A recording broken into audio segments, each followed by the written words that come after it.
జూబ్లీహిల్స్ ఎలక్షన్స్కి సంబంధించి మన తెలుగు సంస్థలు చాలా వరకు సర్వేలు చేసుకొచ్చినాయి.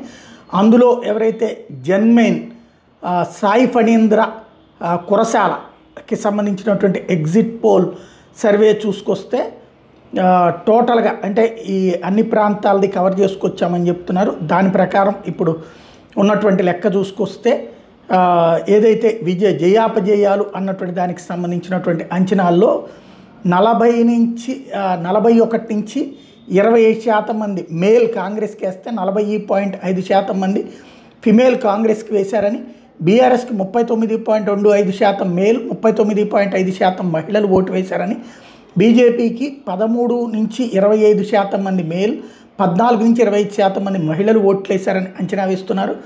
ఇతరులకి 6.25% మంది మేల్ ఓట్లేస్తే ఫిమేల్ 5.75% అని అంచనా వేస్తున్నారు. టోటల్గా చూసుకొస్తే కాంగ్రెస్ పార్టీ అధికారంలోకి కాంగ్రెస్ గెలవబోతోంది అన్నటువంటి అంచనా వేసుకొచ్చారు. ఓవరాల్గా ఆయన సర్వే అంచనా ప్రకారం చూస్తే టోటల్ లెక్కలో చూసుకున్నప్పుడు ఏదైతే కాంగ్రెస్ పార్టీ 42.5% ఓట్లు సాధిస్తుందని, బీఆర్ఎస్ 40.5 అని, బీజేపీ 12.5 అని, ఇతరులు 4.5 అన్నటువంటి అంచనా వేస్తున్నారు.